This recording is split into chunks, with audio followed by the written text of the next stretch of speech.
Ons is nou in die boek van Ezra. Ons het in lesie 1 gekyk na die begin van Ezra waar sy die Babel teruggegaan het, maar toe sien ons in hoofstuk 3, net gekyk hoofstuk 5, dat daar was 2 profetiese boeke geskryf in hierdie spesifieke tydperk, Haggai en Sagaria, en ons het nou klaar na hulle gekyk, so nou gaan ons aan met die boek van Ezra. Die volk kry opdrag vanaf koning Cyrus om terug te gaan en weer die tempel en Jerusalem op te bou, maar die volk het baie teëspoed ontvang. Eers vrees vir die mense van die land, toe mismoedigheid oor dat die nuwe tempel nie so Salomo se tempel lyk nie, en toe die Samaritane wat hulle bouprojek gestop het. Maar God stuur die profeet Haggai en Sagaria om die volk te lei en te bemoedig. Eerste in Haggai sê hy vir hulle, onthou, bad company corrupts good habits. So hy sê, moenie meng saam met die verkeerde mense nie.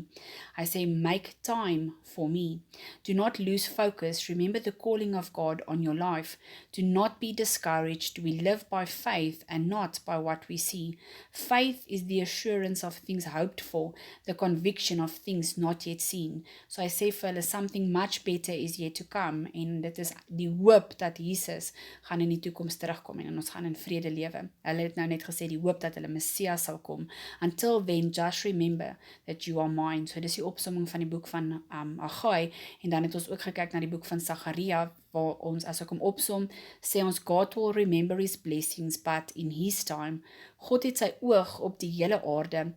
God het hom glad nie van Israel vergeet nie. Hulle maak hom net so kwaad, as hulle net wil besef met wat se jealous liefde hy hulle lief het. God sê, ek sal julle vergewe en julle skoon was van alle sondes. Daar is wêreldse koninkryke wat 'n taak het op Israel se rug het, maar God is steeds in beheer. Julle sal oorwin, maar nie deur krag of geweld nie, deur die Heilige Gees. Binnekort gaan God die aarde skud en alle ongeregtighede opvang en teruggee aan die onregverdiges. Daar is 'n vloek oor die mens, maar eendag sê hy, ek stuur 'n herder vir my skape. Julle sal gelouter word en julle sal geopereer word en 'n nuwe hart sal ingesit word. Die vyand van Israel sal finaal tot 'n val kom. Jesus sal regeer as ons koning, priester en profeet, en lewendige water sal die hele land genees. So dis dan die opsomming van die boek van Sagaria.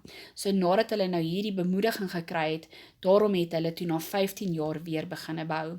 Nou wie het al uit 'n kerkdiens uitgestap en jy het gevoel, jy voel by jouself, ek kan die wêreld kanker, net om met 'n groot slag terug te kom aarde toe.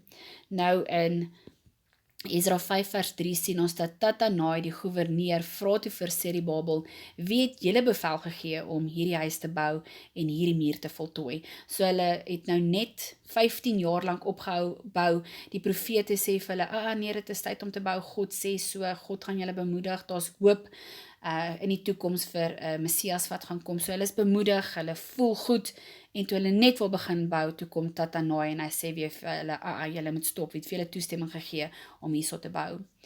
5 vers 5 sien ons, maar die oog van hulle God was oor die oudstes van die Jode, sodat hulle nie verhinder het nie. Hulle sê toe, so die volk sê toe vir hierdie persoon, gaan kyk in die archives van koning Cyrus, het hulle toestemming gegee om hierdie tempel te bou. Nou dink wat 'n wonderwerk dit was om 15 jaar later 'n dokument te kry wat dit bevestig.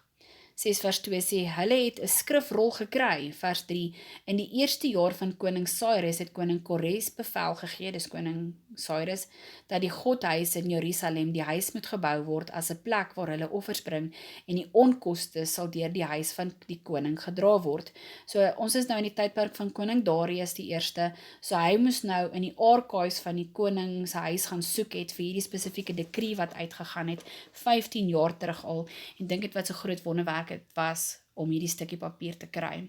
Koning Darius sê toe vir Tatanai en sy manne, die Godhuis sal gebou word, en julle moet daar nou ver van af bly. Sê, so los dit nou uit, laat hulle Godhuis bou, en Tatanai se area se belasting sal gaan om dit te bou, en alles wat nodig is vir offers moet voorsien word, daagliks deur Tatanai hulle se area. So dit is eintlik, God gebruik die volk se teëspoed, hierdie Tatanai hulle, en om vir hulle voorsiening te bring, so Tatanai hulle gaan nou die bou van die tempel finansier, to backfire hulle plan. 6 vers 11, en deur my koning Darius word bevel gegee. So hier is 'n tweede dekrie wat uitgaan, dat as enige iemand hierdie bouwerk vertraag, dan moet hulle doodgemaak word. So God het sy hand op hierdie bouwerk. 6 vers 16 sê, en die kinders van Israel die inwyding van hierdie huis van God met vreugde gevier. Vers 20, die priesters en die leviete het hulle soos een man gereinig, hulle almal was reinig. So hierso is dan hoe Zerubbabel se tempel gelyk het.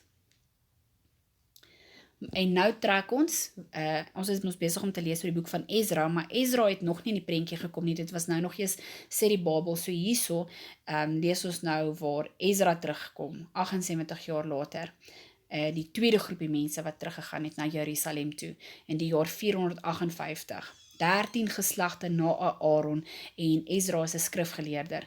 Die koning van die Perse het aan Ezra al sy begeertes gegee, omdat die hand van die Here sy God oor hom was. Ezra was 'n dienaar van die koning van die Perse ryk gewees. Ons trek nou by daai Artaxerxes was dan die koning. In Ezra 7 vers 10 staan daar, want Ezra het sy hart daarop gerig om die wet van die Here te ondersoek en te betrag en om Israel die insettinge en die verordeninge te leer. Koning Astarsastai het vir Ezra toestemming gegee om na Jerusalem te gaan. Hier is die derde dekrie, 7 vers 12 sê, deur my is bevel gegee dat elkeen van die volk van Israel en van sy priesters gewillig is om na Jerusalem te trek, met jou mag saamgaan. Alles wat volgens die bevel van die God van die hemele is, moet stiptelik uitgevoer word vir die huis van die God van die hemele. So hier is nou die volgende groepie wat teruggaan, en die koning van daai spesifieke koninkryk wat regeer het oor die aarde, gee vir hulle toestemming dat hulle kan teruggaan en hulle kan gaan bou. Die koning gee toe bevel dat alles wat Ezra nodig het aan hom gegee moet word. Hy kry 3400 kg silwer, 22.000 liter wheat, 2200 liter wyn, 2200 liter olie. Vers 24, en die priesters en die leviete en alle dienaars van die tempel mag hulle belasting en tol nie ophef nie. So dis deel van die dekrie wat die koning uitgegee het.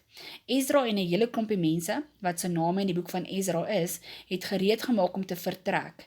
Hulle het 'n vastheid uitgeroep om vir God 'n voorspoedige reis te vra. Dis wat ons ook mos mag gewoonlik doen as ons iewers heen ry, dan bid ons en ons vra vir Here om ons te beskerm, want die pad terug Israel toe is ver en gevaarlik. Gewoonlik neem mense wagte saam met hulle op sulke roetes, maar Ezra was te skaam om vir die koning te vra vir bodyguards, want Ezra het gesê, God sal ons beskerm. Jy sien dit in hoofstuk 8 vers 22.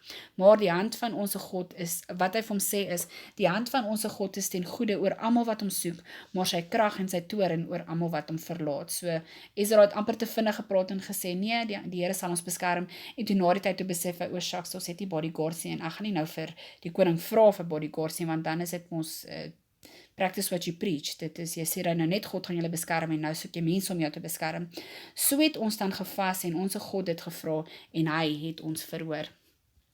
Nou alle rykdom wat saamgegaan het vanaf die koning en vanaf die Israeliete in Persië was 22.100 kg silwer, 3.400 kg silwer voorwerpe, 3.400 kg goud en 20 bekers van goud wat omtrent 8.500 gram was. Hoofstuk 8 vers 35 sien ons by Jerusalem het hulle brandoffers aan God gegee. 12 bulle, 96 ramme, 77 lammers en 12 bokke as sondoffers. Ezra 9 vers 1 sê, die volk gee toe verslag aan Ezra. So Ezra is nou in die land, hy het toestemming deur die koning gekry om te kom, hy het klomp rykdom saamgebring, en hierso is hy terug, en hy is 'n skrifgeleerder, so die mense het opgekyk na hom, nie almal daai tyd kon gelees en skryf het nie. En die volk sê vir hom, van die priesters en die leviete het nie afgesonder van die volke van die land nie, sodat die heilige geslag hom met die volke van die lande vermeng het. Vers 2, want hulle het van hulle dogters vir hulle self en vir hulle seuns geneem, sodat die heilige geslag hom met die volke van die land vermeng het, en die owerste en die leiers het in hierdie ontrou eerste die hand gehad. So die volk hardloop na Ezra toe en sê vir hom, dis die toestand van die mense wat nou terug is in die land, dat hulle trou alweer met die Kanaaniete. En onthou, hulle mag nie. 9 vers 3, en toe ek dit hoor, Ezra, het ek my kleed en my mantel geskeur en van die hare van my hoof en my baard uitgepluk en verslaan neergesit. Ek het verslaan bly sit tot die aandoffer toe. Nou die volk is nou net uit die land uitgeneem vir 70 jaar oor dat hulle nie God se verbond volg nie. Die eerste geleentheid wat hulle kry terug in die land, oortree hulle alweer die verbond. Eksodus 23 vers 32 en Deuteronomium 7 vers 3 sê, gee dan nou julle dogters nie aan hulle seuns en neem hulle dogters nie vir julle seuns nie. God het al so ver terug soos Eksodus vir die volk gesê, moenie met die Kanaaniete trou nie, en hierso begin hulle weer met die Kanaaniete trou. Ezra het op sy knie gegaan en ingetree vir die volk. 9 vers 6 sê, my God, ek voel te beskaamd en verleë om my aangesig tot U, my God, op te hef, want ons ongeregtighede het oor ons hoof gegroei en ons skuld is hemelhoog. Hulle kom nou net terug vanaf ballingskap, 9 vers 8, en nou was daar vir 'n klein oomblik genade van die kant van die Here af. Hy het ons guns laat vind voor die koning van Persië. As jy mooi dink, dit is baie groot guns vir die konings van die koninkryk van daai tyd, om vir die volk te sê, yes, gaan terug, gaan bou julle tempel, gaan bou julle stad, en hierso is finansiering van ons kant af. So dit is 'n groot genade wat God vir hulle gegee het, en kyk wat doen die volk. Vers 13, en na alles wat oor ons gekom het vanweë ons slegte dade en ons groot skuld, wat ons ongeregtighede verdien het, sal ons weer U gebooie verbreek en ons verswaar met hierdie gruwelike volk. 10 vers 1, terwyl Ezra bid en hy wenende neerval en belydenis doen voor die huis van God, kom daar uit Israel 'n baie groot vergadering. Die volk het geween met 'n groot geween, ons het ontrou gehandel teen ons God. Daarom roep hulle almal bymekaar en hulle sê, as jy nie kom nie, word jy doodgemaak. Dit is hoe ernstig hierdie saak is. 10 vers 10 sê hulle, julle was ontrou, so hierso praat Ezra nou met die hele volk en hy sê, julle was ontrou en het vreemde vroue getrou om die skuld van Israel te vermeerder. Gee dan nou aan die Here die eer en doen wat hom behaag en sonder julle af van die volke van die land. So die volk antwoord, so volgens U woorde is ons verplig om te handel. So Ezra sê jammer vir die Here dat julle alweer die verbond nie navolg nie, en die volk sê dis reg, hulle sal. Daarom moes die manne wat vreemde vroue geneem het uit die volk van Kanaan hulle vroue terugstuur, saam met hulle kinders, wat eintlik baie hartseer situasie moes gewees het, maar ons moet onthou dat sin have consequences. Your sin can affect others. So daarom wil ek afsluit met hierdie lesie waar ek sê, to obey is better than sacrifice. Het is beter om te doen wat God sê om te doen, as om die verkeerde te doen en dan jammer te sê, want kyk wat se einde kan daarna kom. Dit beïnvloed nie net jou nie, dit beïnvloed die mense om jou. Hierso moes kinders teruggegaan het na Kanaan toe, wat seer gemaak het. So to obey is better than to sacrifice.